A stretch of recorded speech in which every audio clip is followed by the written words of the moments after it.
Hey everyone, and welcome back to the podcast. It's Leo. Have you ever traveled to the place with a certain picture in your mind, only for the reality to be 1,000 times better? It's one of the best feelings in the world, right? You arrive with a list of things you expect to see, but what you actually find is, I don't know, a feeling, an energy, a whole experience you couldn't have planned for. I've been to many cities over the years, and I've learned that my expectations are often wrong, and usually that's a great thing. Today, I want to share 3 cities that I didn't have huge expectations for, but that completely blew me away, each for a totally different reason. All right, first up is Lisbon, Portugal. My thought process before going was pretty simple. I was expecting a pretty historic European city. You know, old buildings, charming streets, maybe a bit quiet and old-fashioned. I was ready for some nice photos and, relaxed days. And yes, Lisbon has all of that. But what I found was something I wasn't prepared for at all. An incredible, vibrant energy. Contrary to what I thought, the city felt so young and alive. I remember my first evening walking through the Alfama district. I was expecting quiet, narrow streets, but what I found was the sound of fado music pouring out of tiny restaurants, people laughing and talking at outdoor tables, and the smell of grilled sardines in the air. The city has this amazing blend of old-world charm and modern creativity. I mean, one minute you're looking at centuries-old tiles, the next you're in the Time-Out Market, this huge, bustling food hall with innovative chefs and food from all over the world. My most memorable experience was trying to take the famous yellow tram 28. I thought it would be a calm, little tourist ride. Oh, I was so wrong. The tram was packed with a mix of tourists like me and locals just trying to get home. It was rattling and shaking as it climbed up and down Lisbon's ridiculously steep hills. The driver was ringing the bell, people were talking loudly in Portuguese, and at every turn you'd get this breathtaking view of the city. I was holding on for dear life, just laughing. In that moment, I wasn't just a tourist looking at Lisbon. I felt like I was part of its noisy, chaotic, beautiful pulse. The surprise wasn't just the city's beauty, but how incredibly alive it felt. The next city is one that gave me a completely different kind of surprise. Let's go to Medellín, Colombia. And, well, I'll be honest with you. Because of TV shows and news from the past, I was a little nervous before I went. I expected a city that was maybe a bit rough around the edges, a place where you had to be extra careful. I thought it would be interesting for sure, but not necessarily pleasant. Well, I was blown away by how wrong I was.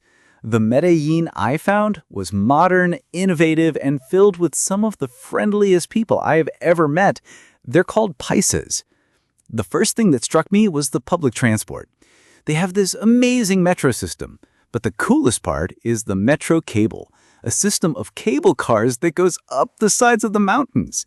And it's not just a tourist attraction. No, it's how thousands of people who live in the hillside communities, or comunas, get to work and school every day.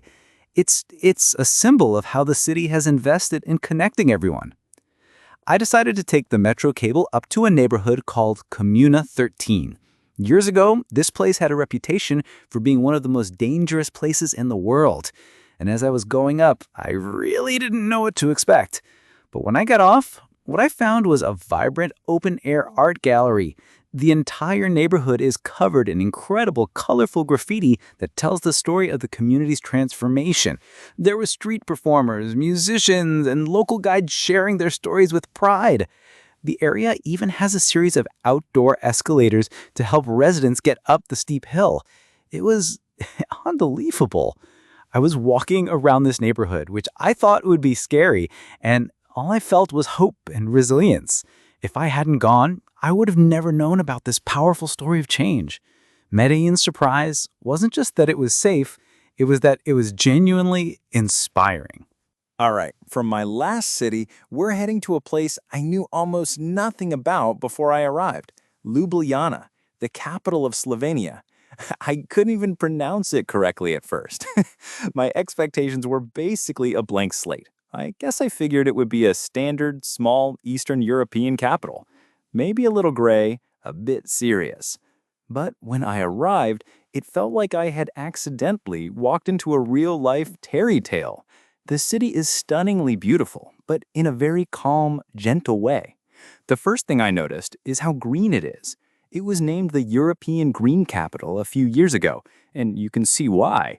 A clean, emerald green river flows right through the center of town, and the riverbanks are lined with willow trees and outdoor cafes. The city center is almost entirely car-free, so it's incredibly quiet and peaceful. You just hear the sounds of people talking and bicycle bells. And watching over it all is this beautiful castle on a hill. I think the moment I really fell in love with the city was on my second day. I decided to rent a bike with, no map and no plan. I was just cycling around when I came across a little bridge I hadn't seen before. I crossed it and found myself in a local market where people were selling fresh produce and flowers. I kept going and ended up in the enormous Tivoli Park, which is bigger than New York's Central Park. I spent the afternoon just lying in the grass and reading. The surprise in Ljubljana wasn't one big monument or a crazy experience. It was the overall feeling of peace and quality of life.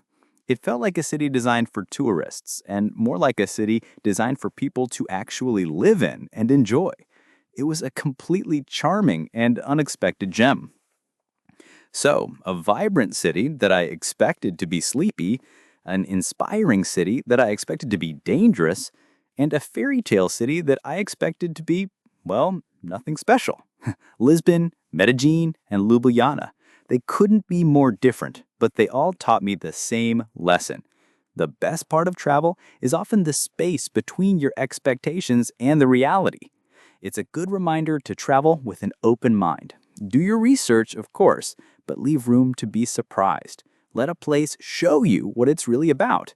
Because sometimes the greatest discoveries aren't the ones you plan for, but the ones that find you when you least expect them.